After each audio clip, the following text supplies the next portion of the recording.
Carmine and Bryan here with you on WagerTalk TV to break down a few games, give you some props and some show best bets at the end of the show. Carm, the NHL schedule makers continue to do what they do best. Give you a bunch of games on one day, then one game the next, and a bunch of games the next. They're just doing what they do. And of course, we had the Frozen Frenzy on Tuesday, one game yesterday, and a handful of games here today. Which games are we breaking down on today's show, Carm? The NHL, I don't know, Andrew, why they do this. I think it's to allow me an extra day to vent. I'll do that after the first couple of games, but we're going to cover Dallas Stars, Boston Bruins, the Florida Panthers. I'm going to talk about the Florida Panthers and what's going to be their longest trip of the season, road trip of the season. They're playing the New York Rangers at Madison Square Gardens. And then, Andrew, you're going to do your props. Hopefully, you've got a couple of winners for us to keep that nice little streak of yours going. We're going to finish it off in Utah with Colorado and Utah, and then we will do step 2 of the ladder challenge. We made it through step 1. Nashville Predators beat the Bruins 4-0. We're going to lay it all on the line in one game in the ladder challenge, and then we'll do our best bet segment and close out the show. So a lot of content on today's show. So guys, if you like it, please hit the subscribe button. And hit that like button. A bunch of you guys in the chat, we really appreciate it. It helps us. Hit that like button. It only takes a second to help break down these games. None other than our regular Thursday guest who's heading out soon to Arizona for some baseball. Bryan, welcome to the show. And Boston, Dallas. Why don't we just throw it right to you and you tell us where you're looking at in this one? Yeah, heading to Arizona Fall League. They got I'm big into fantasy baseball, and they've got a huge convention going on there. So I get to meet a lot of the guys that I use their numbers for all season long and thank them for what they do. And hopefully I can learn a few things, which will help my sports betting. So we'll get started here with the Dallas-Boston game. I'll be honest with you, even though we've got a much bigger card than yesterday, I'm not finding a lot right now that I like. I have one play up for clients, and I'll give that to you on today's show for free since you tuned in. But this Boston-Dallas game, Stars have been dominant at home, but they've been pretty mediocre when they've gone on the road. Despite the nice start, they only have a 45.51 expected goal share, which is actually very similar to the Bruins at 45.38, and they've struggled a little bit coming out of this. So I like the Stars at home, don't like them as well on the road. Boston off back-to-back road losses to Utah and Nashville, managing just a single goal in those two games. This is the first of 3 straight at home for against the Eastern Conference competition.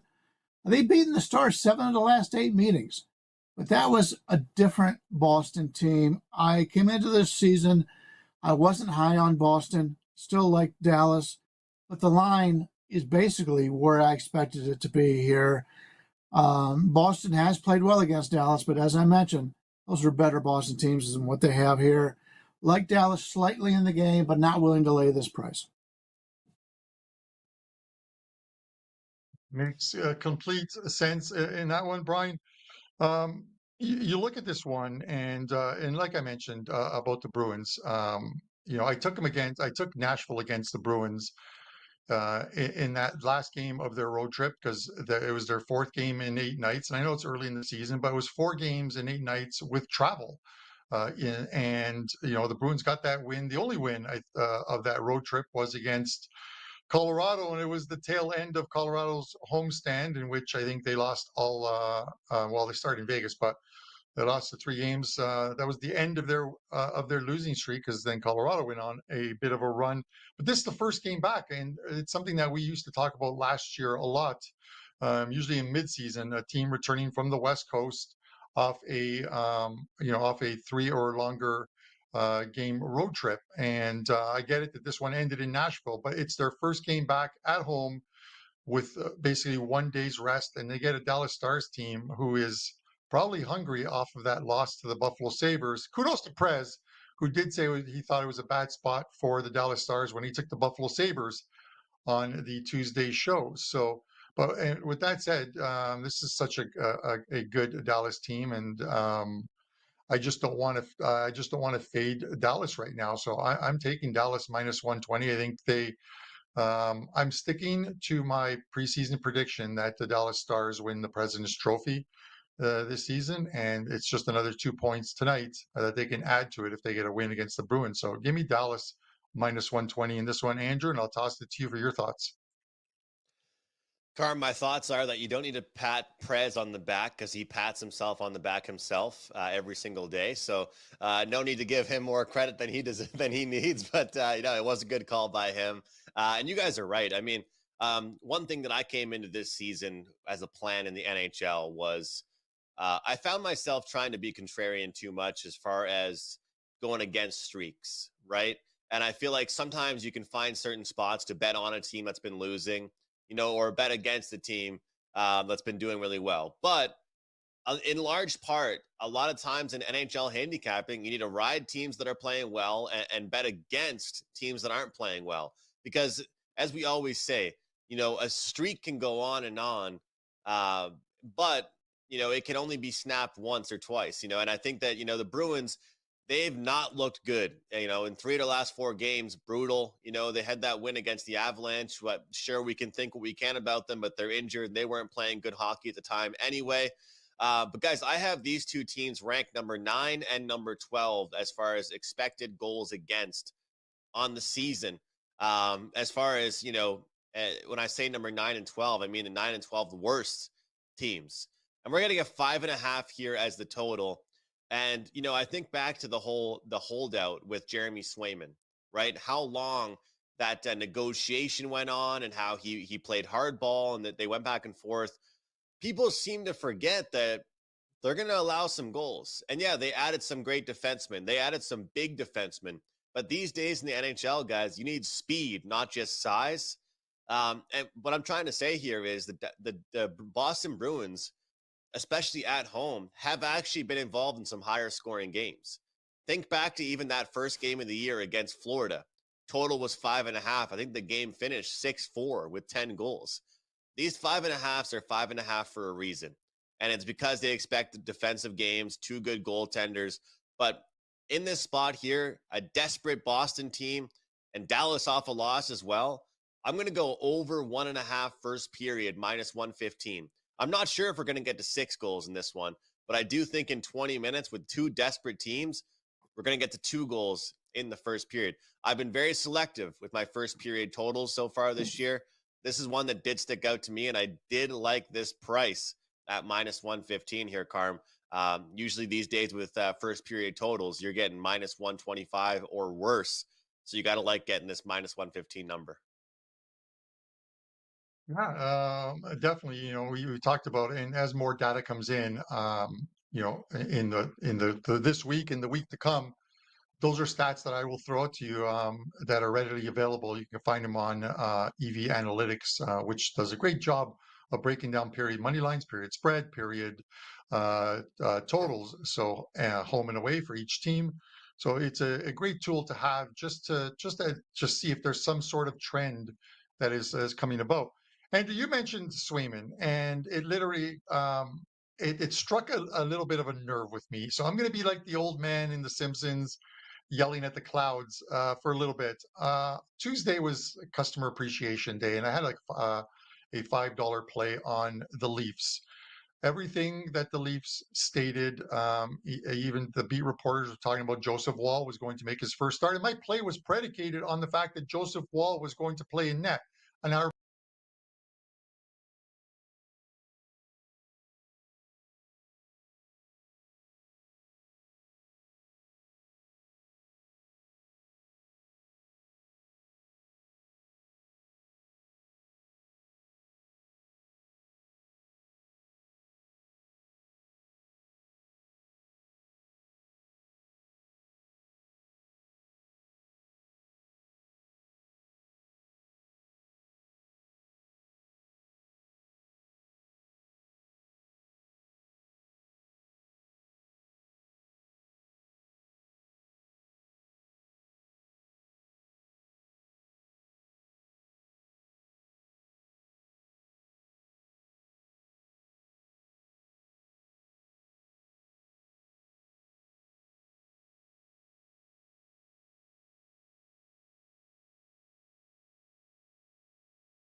Hello, guys. Gentlemen. What a weird Thursday it's been. My venting literally crashed the site. And I wasn't staring at the screen, so I didn't know I was frozen. I just kept talking, Andrew. I don't even know how far did I get before everything froze up. Pretty much you just Yeah, we don't listen to what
Sorry, guys. My venting obviously crashed our system, but I'm going to finish it off because I was venting about something. I'm going to go and then I'm going to go to Brian and queue up the next game, which is Florida and New York Rangers. But I was talking about Joseph Wall. He's actually going to start tonight. He was supposed to start on Tuesday. My whole play was based on Joseph Wall starting that game. I would have never played it with the third string goalie in goal, of course, but the Leafs didn't show up. So I guess at the end of the day, the play likely could have lost if Joseph Wall was in goal, but I would have preferred he was in net. The late great Dave Koken used to always say to us, it's so tough to cap a game if you're reliant on the goalie as part of taking the play, and it is tough. Injuries has made it tough. We saw what happened with the San Francisco 49ers. I don't think you would have bet that game if you knew Deebo Samuels was going to be on the sidelines in full gear, but with an oxygen mask for the whole game, never seen the field once, and apparently had pneumonia. It is what happens in sports. So that's my venting as far as goaltenders go. With that said, Brian, I'm going to throw it over to you. It is the Florida Panthers and New York Rangers. And Brian, this is an interesting one for Florida. You look at this line, and the Rangers are priced up minus 150, which is probably about right. Still an injury to Florida, but Florida's heading on their longest trip of the season. They head to New York tonight, then they play the Islanders, then they play the Sabres, then they board a plane and fly 9 hours to Finland to face Dallas in back-to-back games, and then get back on a plane and fly 11 hours back. Yes, it's 9 hours there, 11 hours back, and resume their schedule. Will you be looking to fade them? Tell us what you think about this game, first of all, but will you look to be fading them when they get back from that this monstrous trip? Well, it all depends on what they do on the trip. And you mentioned the 3 games in New York. They play all 3 teams in New York, so there's not a big travel situation there. So that helps them a little bit. But this is going to be my best bet. I'll just give it out now. And like I said, it's the only thing I have posted right now. So if you see it up on the site, Eastern Conference best bet or whatever, this is the game. Normally, I don't like to play on teams that are red hot.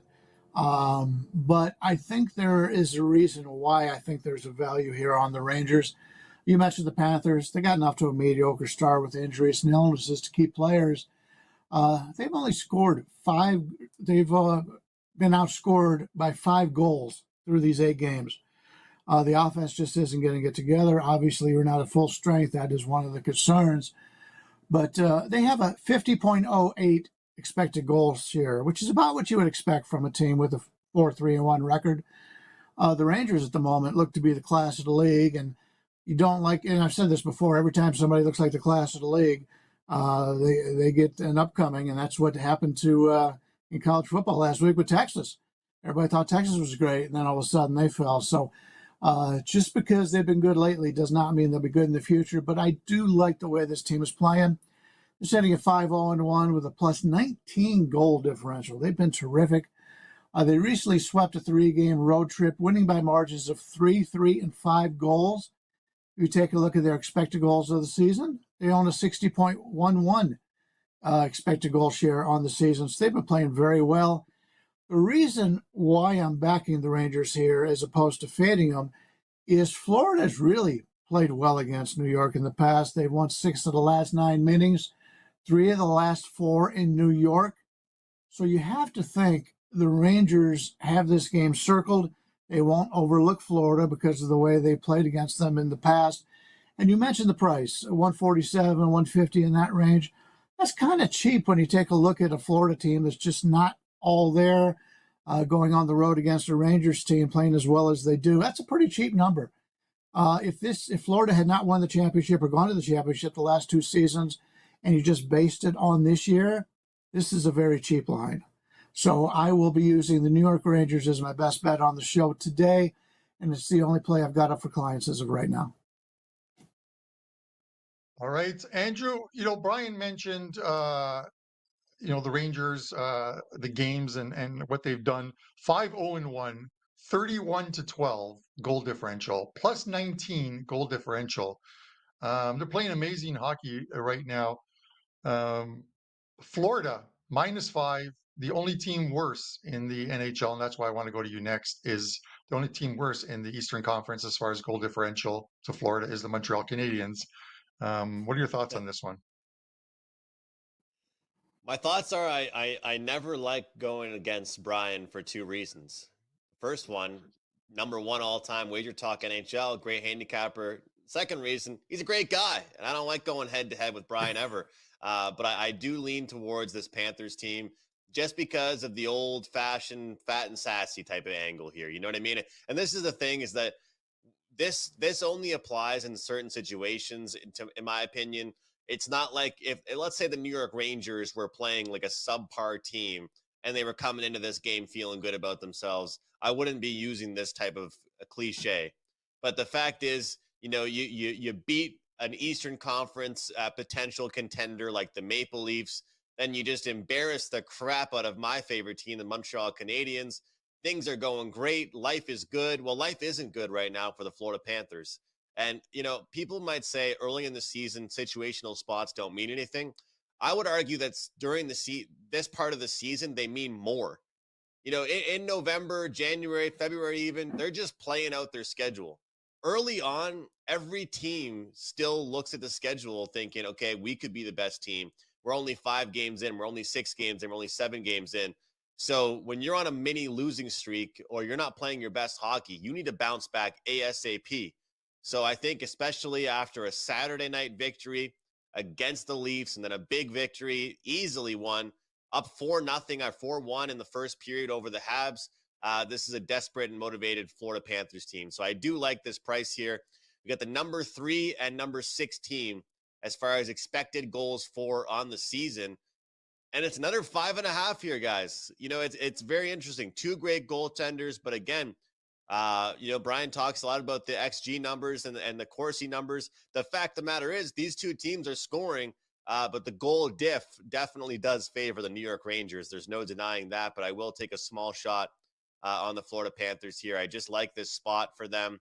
I like finding teams that I think that are going to be more motivated than their opponent, and I think that could be the case for the Panthers against this Rangers team back at home at MSG. And Carm, very similar to where you live in Toronto, you got a bunch of suits in the crowd because regular hockey fans can't afford seats in New York. So you can't really hear much noise. I don't really consider it much of a home ice advantage until the playoffs start anyway, because you got a bunch of guys that are just there with their corporate tickets and not diehard fans like in Carolina. Those guys are paying $20 for a ticket, and compared to, you know, $2,000 a ticket in the lower bowl like in New York. So, and you're bang on there. It is actually cheaper for a real fan in Toronto to either go to Buffalo, because the Sabres fans will sell their premium seats. And by premium, I mean whenever a good team comes in, they'll sell them to Toronto fans. It's cheaper to drive to Buffalo to watch the Toronto Maple Leafs play and then drive back, including the ticket, the concession costs, than it is in Toronto. It is absolutely insane, the price. Toronto had, Andrew, just quickly, because we're short on time here. Toronto has the highest concession price so far this season as far as beers consumed at a game. 3 beers consumed costing $58. Can you imagine paying $58 for 3 beers at a game? It is absolutely, you can get a case of 24 and just, you know, bring them in yourself. They wouldn't let you do that, but it's absolutely ridiculous. And, you know, I look at this one and again, it's one of those ones where, you know, Florida, you can call it the Stanley Cup hangover. You can look at it. It's injuries as well too. And these 2 teams played in the you know, in the playoffs last season, obviously with Florida beating the New York Rangers. Do I want to step in front of like the Stanley Cup champions? Probably in this spot, yes, only because of the fact that the Rangers are just playing good hockey. As I mentioned, 5-0-1 their last 6. You know, I'd rather bet against a team when their streak ends and look for them to double up in a couple of losses. But when they're playing so well, you just want to stick with the team. It's kind of like the next game that we're going to talk about, which is the Utah-Colorado game. But for me, it's got to be the Rangers. It's just, I think it's getting to a price point where I'm not going to want to take it unless you look at a possible regulation line or a puck line. I mean, those come with their own little landmines as well too, where a team can win in OT and that bet would cash, whereas the regulation and puck lines would both lose. So sometimes you try and get too fancy, you end up on the wrong side of the fence, Andrew. With that said, Colorado and Utah, we're going to get to that in a second, Andrew. But props, you have a couple props and plus money props. I like these props. If you guys haven't been watching, Andrew's been killing it with the prop segment all season long. Andrew, give us a couple of winners. Carm, I appreciate it. It's going pretty well, and we decided to just go with 2 props for today. The first one is going to be Morgan Rielly, defenseman for the Toronto Maple Leafs, just to record a point, just to get us a point here, guys. Plus 110. I love the plus prices on these player props we're giving out. Makes the winning percentage have to be a little bit different than if you're giving out these minus 140 or 50 type of props. Power play. He has been seeing more time on the power play. We saw Ekman Larson out there as well and some other guys, but they have been giving him out there. But at home is where Morgan Rielly plays his best offensive hockey. You've got this team off a loss to the New York Rangers, then off an embarrassing loss, giving up 6 goals against the Columbus Blue Jackets. The Leafs are going to be focused in this one defensively, but I also believe offensively they pick things up. And I'll tell you what, guys, the books are not catching up to these defensemen on their player props. You know, the defensemen, I get it, their first job is to play defense, but it does not mean they're not going to get involved in the rush and score some goals or get some assists as well. So plus 110, we'll keep on things going, keeping things going with Morgan Rielly as a guy that I'm looking to bet on once again. And we're already only a couple weeks into the season, and we're recycling plays. We're going to go with Timo Meier. It's Timo time for the New Jersey Devils, over 3.5 shots on goal, plus 114. This is a Detroit Red Wings team, guys, that I keep on saying it. I like their top six. I like their forward group. I don't trust their defensive core. I don't trust their blue line. You got a Devils team right now coming off a game where they got exposed. They got embarrassed in their previous game, giving up a ton of goals. They're going to bounce back. And when they bounce back, it's their top six that performs in a very big way. And you might think to yourself, over 3.5, a ton of shots needed for a guy like this. But when he goes over, he goes by a ton. 5, 6, 7 shots even, getting a huge amount of shot attempts. Timo Meier is a shot first guy, not really much of a playmaker, I will say.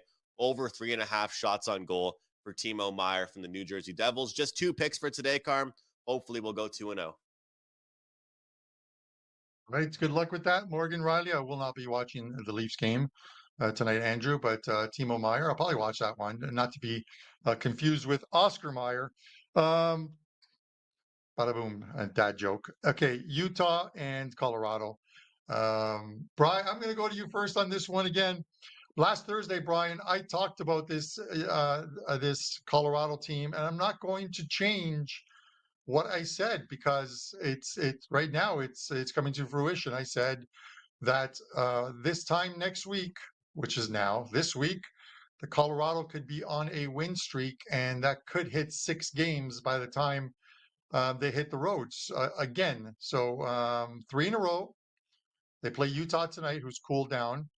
Then they head home and they have a couple games at home, one against Ottawa and I think one against Chicago. I'm not sure who the other game is against, Brian. I'm just going to quickly look it up. Guys, give me a second. It is against the Chicago Blackhawks before they entertain the Tampa Bay Lightning. So we could be talking about a 6-game win streak by the time this week ends. Or does that win streak end tonight, Brian? Give me your thoughts. Yeah, you mentioned not getting carried away with how teams have played so far.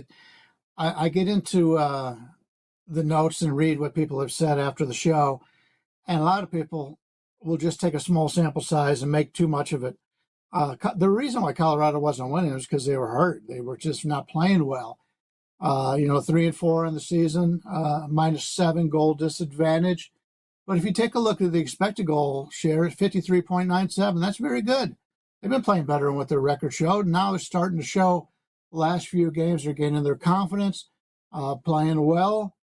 Utah, solid 4-2-1 record on the season, but they're -2 in goal disadvantage. Only 49.36 expected goals on the year. They got off to that great start. And normally you see this when a team changes cities or gets a new arena. We saw it last night with the LA Clippers.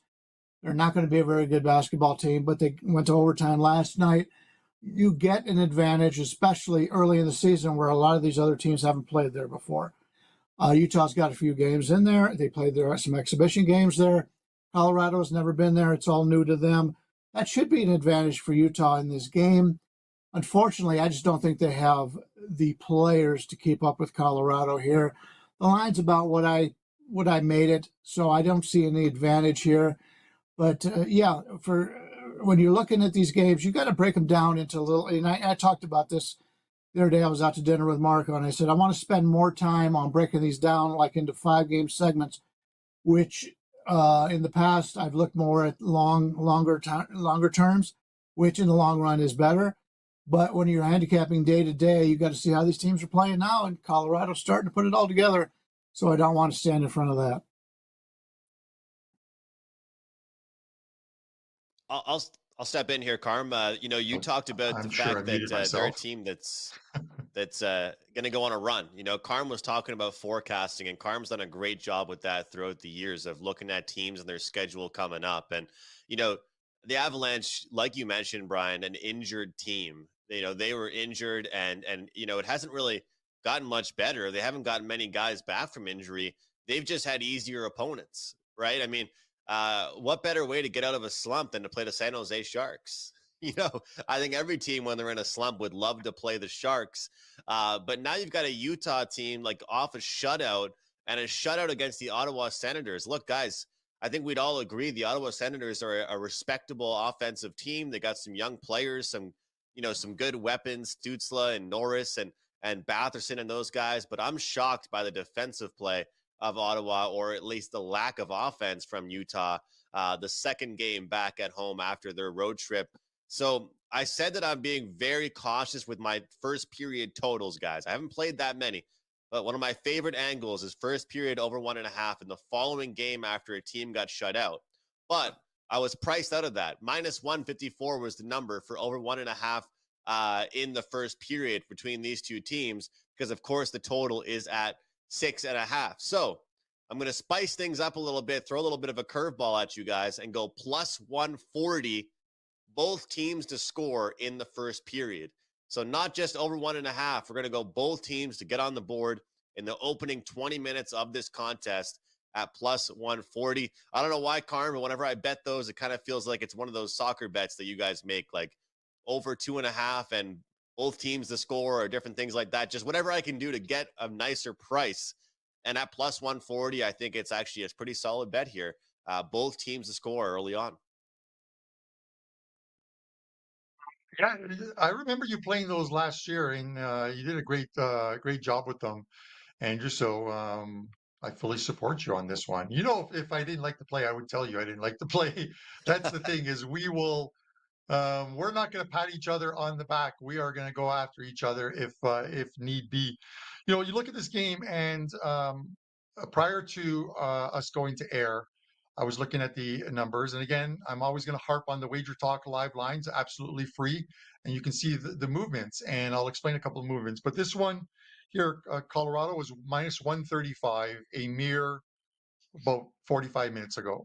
And now they're at minus 150, and it's probably going to go a little bit higher than that as well, Andrew.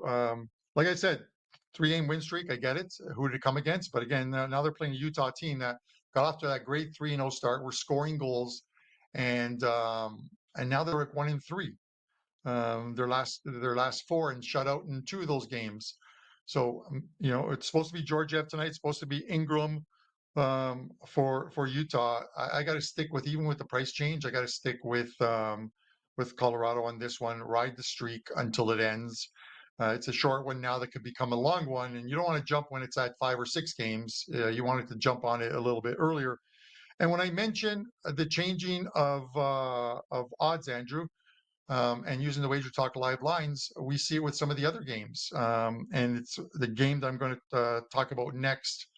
But you look at like the Dallas Stars game, and the Stars were getting all the money, and then they announced the goalies, or at least the goalie for Dallas, and now there's some Bruins money, or the line is shifting the other way in that game, and now it's about minus 110 at some places. Circa is minus 107 on the Dallas Stars.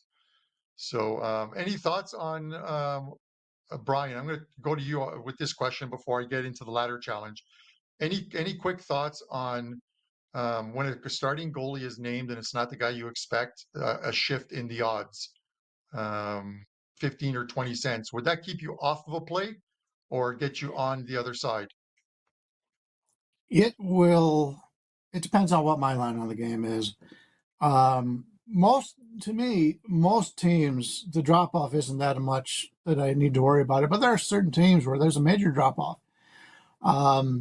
Andrew and I was talking about this before the show. The other day, I had the Knights, or I had the Kings. He had the Knights, and I thought, Aiken was going, Hill was going to start all day long. You thought that, and then late they went with the other guy. And to be honest with you, the other guy was a guy I'm looking to bet on. So it happens. That's the problem about us trying to get this stuff up early in the morning. We're going with the information we have. Sure, your thought process changes as the players come in and out, and they tell you what the lineups are going to be. But we're trying to take advantage of the lines at the time we do the show. So that's why we have Twitter. We can send something out, say, hey, I didn't have this on the show today, but now that they made this line, I think this is a valuable bet. Yeah, definitely. And for me, I'll just say that I think that there's play. Like, a lot of my clients will know they're going to get plays from me, whether either overnight or in the morning. And if they don't see them come out in that time frame, the next wave of plays come out 4 o'clock, 5 o'clock Eastern time. There's plays that I know that I like regardless. You know, if Carmine's in goal that night, or if, we've got Marty Brodeurs in goal, I like it either way. But then some nights, there's going to be times where I have to wait until 4 p.m. Eastern for me to actually confirm. And some clients might not like it. And I'll be honest, guys, it doesn't help my sales wise because I don't have the pick up for grabs for the whole entire day. But I want to know the information. So, for me, it's like in the morning, but I try and have plays up before puck time starts. But if I don't, it's usually because I'm waiting on some information. And I got to feel bad for the NBA cappers. You know, I bet the NBA casually, very, very low volume if I am going to give out any picks to clients. But, you got NBA cappers. I know, Brian, you cap the NBA. Wait until like 6 o'clock Eastern to find out who the hell's playing. That's a pretty rough go. But keeping things on the go here on this show to almost wrap things up, Carm. You're going to try and stay alive in your challenge you have going on. So what's your play for today? All right, so let's see if we can ladder up one more time. We cashed with Nashville over the Bruins, 4-0 victory. I'm going to bet against the Bruins again. I mentioned it, a 4-game road trip that ended in Nashville. They went 1-3 in that one. This is the first game back with 1 day's rest in between, which was a travel day for them. I'm more apt to want to bet the Bruins on Saturday nights because they'll have had a couple after tonight's game. They're back home. They get a day off, and then they host the Toronto Maple Leafs on Saturday. I'm more apt to want to play the Bruins, who seem to own the Toronto Maple Leafs on Saturday. I don't want to play them today. And this is what I was talking about, goalie changes. The price has come down a bit on Dallas because Casey DeSmith has been confirmed as the goalie and not Ottinger. So that price went from about minus 120 down to minus 115 on WagerTalk's consensus line. My price remains the same on there because my bet has already been put in on this game at DK. So I'm taking the Dallas Stars on this one. Casey DeSmith's played 2 games thus far. He loses 3-2 in Washington. The game before that, he shut out the Seattle Kraken at 2-0 in that game. He is a good backup for this team. He had a good season last year as well too. It's a drop off, sure. You want Ottinger in goal, but Dallas coming off a loss in Buffalo, want to get back in the win column, and I think they do it tonight against the Boston Bruins. So your ladder challenge play is the Dallas Stars tonight, 180 to win 150. And if this gets through, then tomorrow we've got a 330 play going on our way to 1K. It's 1K or bust. So the Dallas Stars, let's get us another step on that ladder tonight. And it goes without saying for everybody to gamble responsibly when you are doing the ladder challenge. Don't set unrealistic expectations for yourself with these ladder challenges, but they are really fun to do. And as Carmine Messier is doing with that look he has with that graphic, he is going to ride up that ladder and hopefully get to 1K. All right, Brian. NBA is back in full swing. A ton of games last night, a couple games today. We got NHL, college football, NFL. What's new and exciting in your world at WagerTalk? Well, as I mentioned earlier, you've gotten my best play in the NHL, which is the Rangers tonight. Save yourself $25. And you may want to put that into our college football play. We've got a 5% play in college football going on Saturday. Put that up nice and early. Plenty of time to get that. We had a really good football weekend last week. 5-1 in college football, 2-0 in the NFL. Really like this play. It's up there right now, a 5% play in college football for Saturday. Excellent stuff, Brian. Best of luck. College football, 5% play, Mr. Leonard. And yeah, we got this play for free. His NHL play of the day, of course. You can get that at WagerTalk. But hey, he gave it to you already. For me, I'll be really quick, guys. Just one team total best bet at WagerTalk so far today.